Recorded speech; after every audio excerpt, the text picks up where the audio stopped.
Hi, everybody. Welcome to Ladies Power Lunch Free Gift Friday. I am very excited because our special guest today is Elizabeth Hill. You know her, you love her. She is just an outstanding member of our community, our Ladies Power Lunch community, and she really supports us a lot because whenever we have our summits and we launch our summit anthologies, Elizabeth is our publisher who makes all of that possible. And she does really, really great work doing that. Today, for those of you who don't know Elizabeth, I'd love for her to introduce herself. By the way, if you don't know me, hi, I'm Dr. Davia Shepherd. I host this women's group called Ladies Power Lunch, and my hope for all of us is that together we'll link arms and we will grow our businesses without the stress and the strain, but we'll lean more into the ease and the flow. Elizabeth, welcome. Will you share with everybody who you are and just tell us a little bit about the important work that you're doing in the world? Thank you. So my name is Elizabeth Hill, and I am the publisher and CEO of Greenheart Living Press.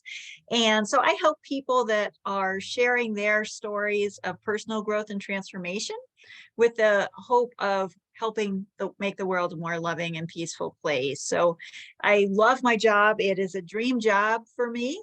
I come from the world of social work and nonprofits and teaching yoga. I wore a lot of hats before I came to publishing. And it's such an honor to get to listen and honor people's stories and to help them get comfortable with sharing those stories out into the world and to put them in book form. I'm a bookish girl, so I really love the books and helping people share their stories in that way. That's awesome, Elizabeth. I have a question for you, though. A lot of people might not know. You mentioned that you have a background in social work and Mhm. that you were a yogi and are a yogi and all of these fun things. Can you tell us a little bit about your story? How you got to being where you are now? How you got to be doing this work that fills you with joy? The reason I'm asking this is because a lot of people who might be tuning in with us, they might be in transition, they might have been doing something else, and they're coming to doing the thing that they really love. So you sharing your story, I feel, is in service of helping our wider community to live their dream. Yes. So I really, as a young child, was someone that liked to hang out in my room and read books. I liked from a very young age. I still have the diary I had when I was like, I don't know, 7 or something. I was always writing things down. My grandma, Betty Hill, used to have a typewriter in her bedroom, and I would go in there and I would type on her typewriter and write stories whenever I would visit her. And it was always something I loved doing. It literally never occurred to me that this could be something that I did as a job. It didn't occur to me. I can't explain why. It never occurred to me. So I really went out into the world saying, I've got to save the world. I must make the world a better place. I'm going to help all these people. And so I chose social work to do that. And first, from wanting to understand myself and like how our brains work, that's why I went into that field. And then wanting to help folks, and really the focus was in community organization. And then I also started, yoga had helped me so much to deal with anxiety and stress, so I became a yoga teacher as well. So as I was doing both of those things. And what happened was I wrote a book. I started training to be a life coach because life coaching seemed like a really nice merge of my yoga teaching and working in the nonprofits and social work, in a way that I could do all these things and help people, but also do it in a way that made my life a little bit more healthy for me. So that's why I went into that field. And I published a book, and then people started asking me, how did you do this? They said, how did you publish a book? I'd love to be able to do that. I go, oh, I could help you figure that out. And so as people came with different stories and books, they looked to me for advice on how to do that. So I started helping them. And at one point I looked around and I realized, okay, I had 10 private clients in my life coaching practice, and 8 of them were writing books. And I went, I guess it's time that I tell people I do this. And Davia, you had actually, I think it was like a year before then, I had walked into a ladies' power lunch meeting and you said, is there a writing coach here? And I didn't say yes. I didn't say I'm a writing coach. For some reason, that didn't occur to me yet, even though I was sort of doing it. It took a little bit for me to get my feet under me, and have done a couple books to say, oh, I guess this is what I'm actually doing. And so my job that I have, this is what I do full time. It's what I devote my work to. It feels like it was handed to me like an assignment from the universe. Like, this is the thing for you to do, because it didn't occur. I'm a big planner. This did not occur to me to be the thing to plan. And I just love that I get to do this all day to help people share their stories and then get the books out. I love, Elizabeth, that you mentioned that this did not occur to you, because for many of us, we end up in the career that we're in because it's what our parents told us was going to be the right thing for us to do, or maybe there was a guidance counselor who pointed us in that direction, or maybe we saw somebody doing something like that and we felt like, maybe that might be a good idea, but it wasn't the message from the universe that you got that told you that this is what you need to be doing. So I really think that you are a beacon for so many people who are wanting to step into their purpose, but they might be hesitant. This is really, really a great opportunity for them to look to you and to learn from you with that. So, the same way that you didn't feel like you even had that idea that this is what you want to do, I'm sure a lot of our members, they might not even feel like writing a book might be something that they want to do. It may never have occurred to them. What do you have to say to everybody about writing their book, telling their story? Yeah. So sometimes people come to me because they don't, they have a story, but they don't consider themselves a writer. So that's something that it might not have been a thing that felt easy to them or flowed out of them naturally. Sometimes that's because of the way that they associate writing, like it's an English assignment, and that might have not felt very fun as they were growing up. So sometimes there's some residual stuff around that for people. So sometimes people don't feel like they it's going to come easy for them, so they want some support in writing. Sometimes people they might be putting it off because the story itself that they have might be straight up, there might be trauma involved. There might be some really hard stuff to face in there. And so they might be kind of like, oh, it's just too much. And what I would say on that is that these two things, if writing doesn't feel like it's your scene, that literally doesn't matter. We have lots of ways to help people.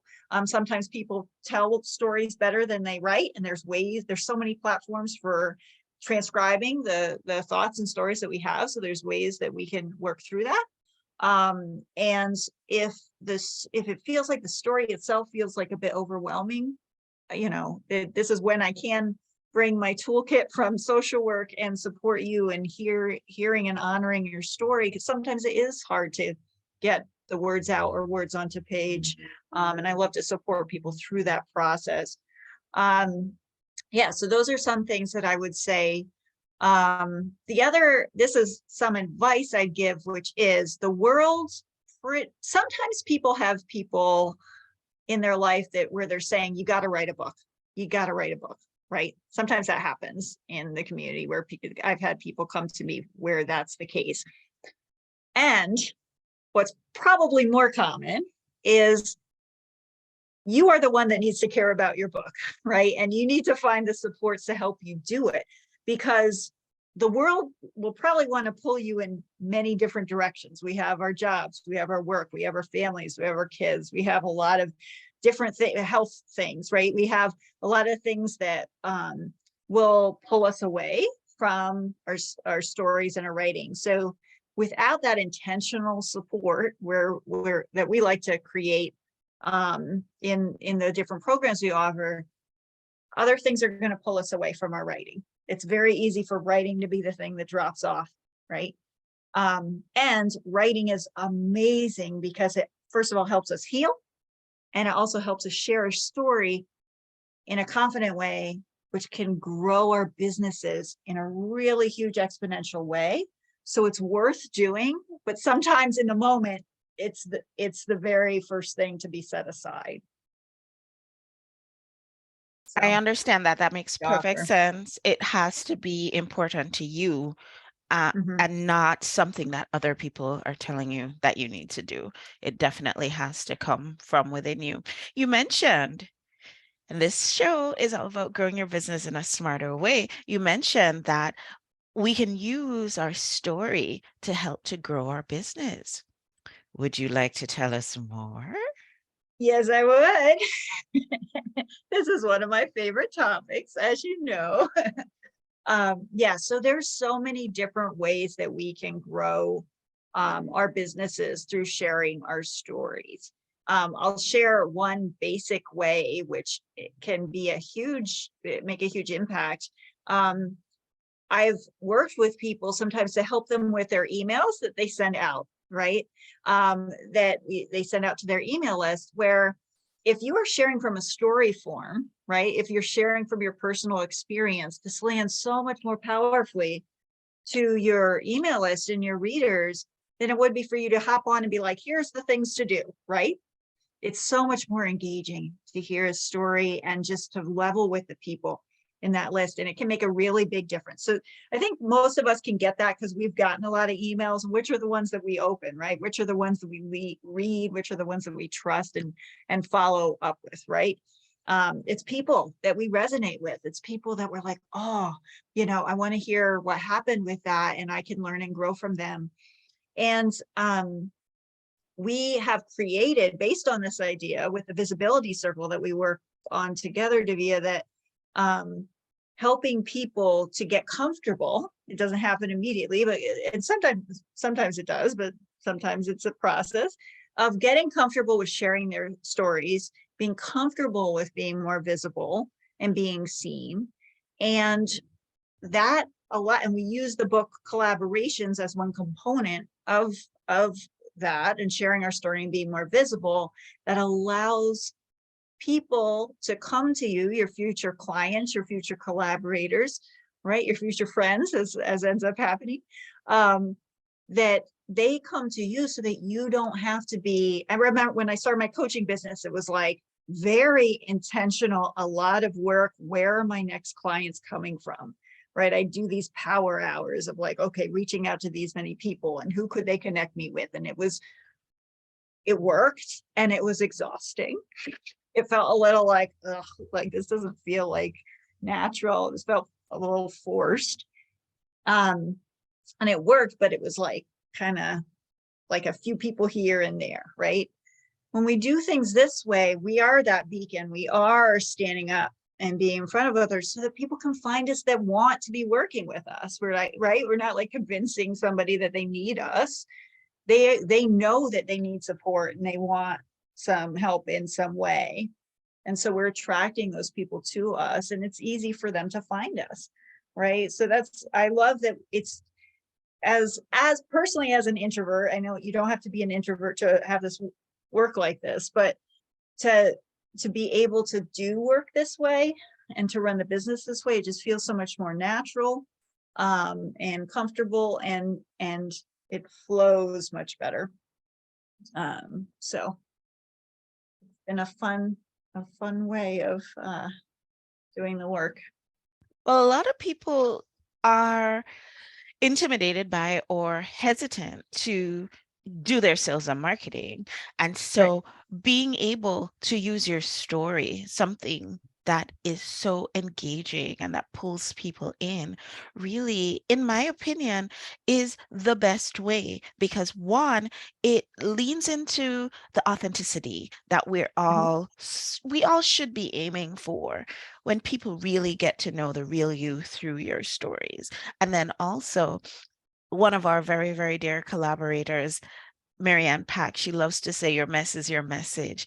A lot of the times when we share our story, it has been my experience that the things that we've been through help other people who might be going through something similar, or who might have gone through something similar, and being able to connect with you in that way would make them choose you as their guide over someone else who would not understand their situation as intimately. What do you think about that, Elizabeth? Yeah, that's so true. And I think something that helped me when I was first starting building my business too was, and I know sometimes people feel this way with the idea of imposter syndrome.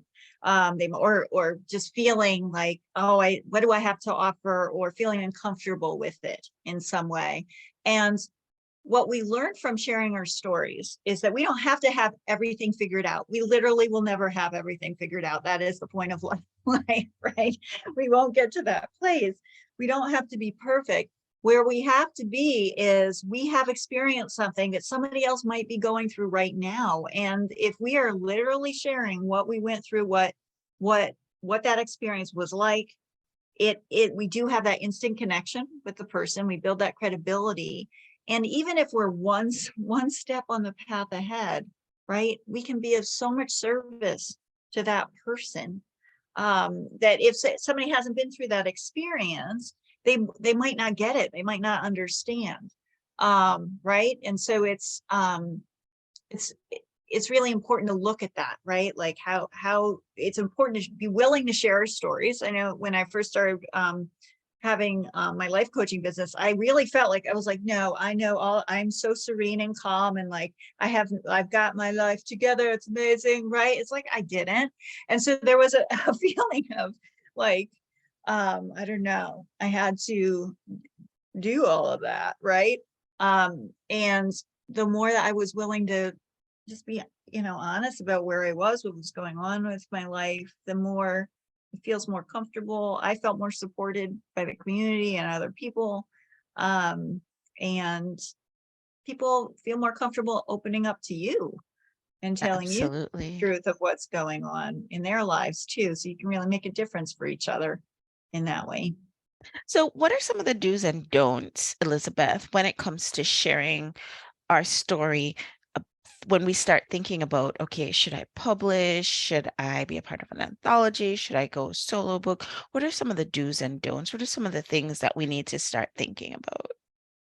Yeah, so I think that being part of an anthology is a wonderful first step in moving towards your writing journey. It's wonderful, and the reason is because you get to pick one topic, one theme, and write one chapter on that topic, right? And so it's not a whole huge book that you need to write. It's not all on your own. You get to focus in, get really clear on one particular message, one particular story, get support around that, learn from other authors at the same time, building your community of authors and networkers, and often business professionals like the ones that we do in Ladies Power Lunch, so that you're really growing that base. And so that is a wonderful pathway. I think I do often, people after they do the chapter, then they want to write a book on their own and do a solo book. It's a fun thing, or do another collaboration because they had so much fun and got so much benefit from the first one.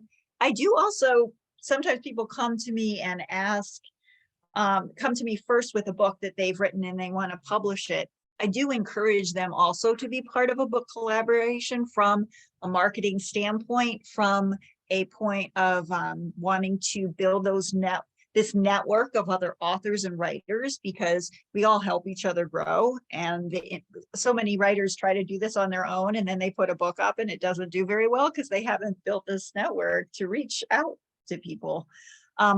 And so I do encourage people to do that. The thing I'd say on that too is that sometimes a don't on this is sometimes people want to jump ahead to telling people what to do in their chapter or their book. Like, here are your top 10 ways of handling whatever the thing is, right? Before telling their story. So the audience, if they don't know you already, if they're looking at this book or they're looking at your chapter, they don't know why they should listen to you, right? They're like, okay, great. Tell me a list of 10 things, right? But if you build that groundwork of building that relationship, sharing the story, being vulnerable, being honest, then you can say, okay, and here's what helped me. Here's what made a difference for me. And that really can make a difference. Then the person goes, oh, this person has a street cred. They know what they're talking about. I can start implementing these. And often, if the cool thing with the book is that once they've read your story, they already know you. You give them in the book something to try out, something to implement. It doesn't have to be a huge amount of things. It could be one thing, one piece of advice. They can take that and go use that in their life. You've already made a difference for this person before you might have even had a conversation with them. So cool, right? And then when they do reach out, if you get to connect with them, how cool is that? Then you already have this relationship with them that you can build on, which is so nice. So yeah, That's that's a that's few do's and don'ts. That's really beautiful. If there are some of our audience members who are watching who might just want one thing to take away, maybe a little piece of homework from you that they can go ahead and implement to help them along their journey with either considering their first writing project, whether it's a solo book or an anthology or something else, or something like that, what's one piece of advice that you could give us? Mhm. So my advice on writing is literally to sit down and write whatever comes to mind, Your right? advice Just on sit writing down, is right. right. I wish it was fancier, but that's it, right? Is stream of consciousness. Think about writing for yourself.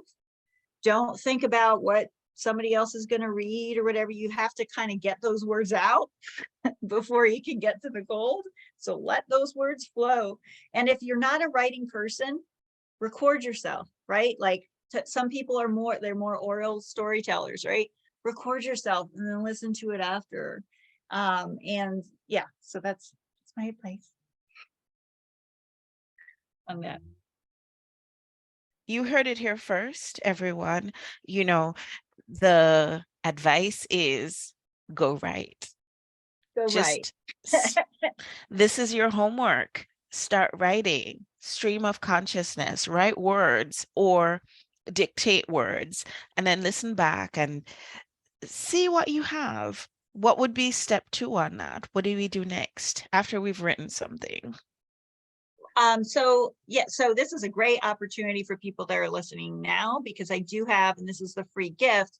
Next week, I'm doing a free 5-day writing experience for people that want to learn how to share their story and find their story. It's called the Abundant Author Experience. And so you can go sign up for that. You can find it on greenheartliving.com/abundant author.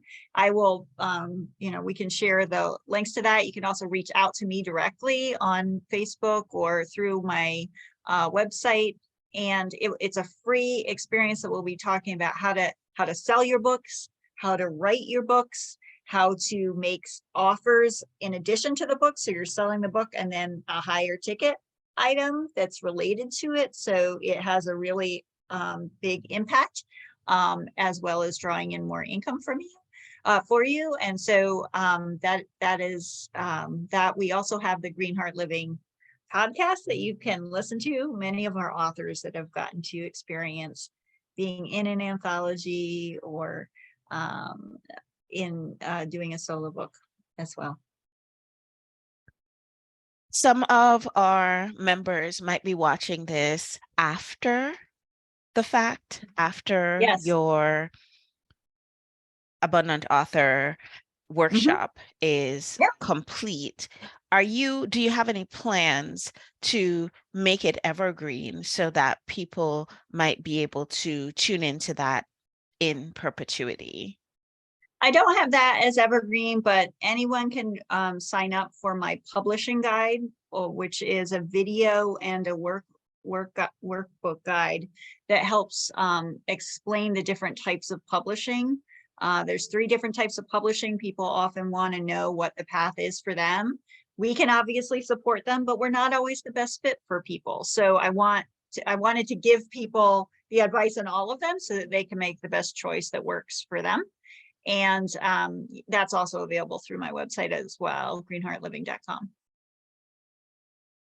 So for people who are watching live or watching within the next couple of days, definitely tune in to Elizabeth's upcoming workshop. How can they connect with that? Can you say the information on that again? Yes, it's greenheartliving.com/abundant author. Abundant author. greenheartliving.com/abundant author. Excellent. And then for people who just want to connect, and this might not be ongoing at the time, then just go to Elizabeth's website, greenheartliving.com. Mm-hmm. Mm-hmm. Excellent. And I'm all over. I'm on Facebook, so they can friend me, personally. They can find my Green Heart Living page as well and connect with me that way. Connect through me. Ooh. Connect through you. I love it. Awesome. Yes. It's really been a pleasure talking to you, Elizabeth. You have such great information to share, such great insights. We really appreciate that you've been our publisher for our solo book, Grow Smarter. You've done the Transformation 2020, Success in Any Season, Answer the Call, Be the Beacon, Ignite Your Leadership. And then we've even had some of our Ladies Power Lunch members who've wanted to go on to do solo books, like Jen Jones and some of our other members. So you've really been greatly supportive of us over here. And I just want to say thank you so much. Thank you so much. And thank you for giving me the opportunity to grow as a person, as a human being, and as a publisher, and to be able to serve so many in our community. It's been a real blessing. Thank you, Davia. Oh, you're absolutely welcome. So, everybody, we really appreciate you tuning in to the show today. Thanks so much. As always, every single Friday, if you tune into the show, we have a free gift for you in addition to the gift that our special guest is bringing. We just invite you to go to growsmarternotharder.com/bundle, and there you will find a plethora of gifts. You get to choose which gifts are right for you. Just go to growsmarternotharder.com/bundle, and there is a bundle of gifts for you. Thank you so much, Elizabeth, for being our guest today. Thank you so much for your generous gift. And everybody who's tuned in to us today, thank you so much too. We'll see you guys on the next show. Bye, everyone.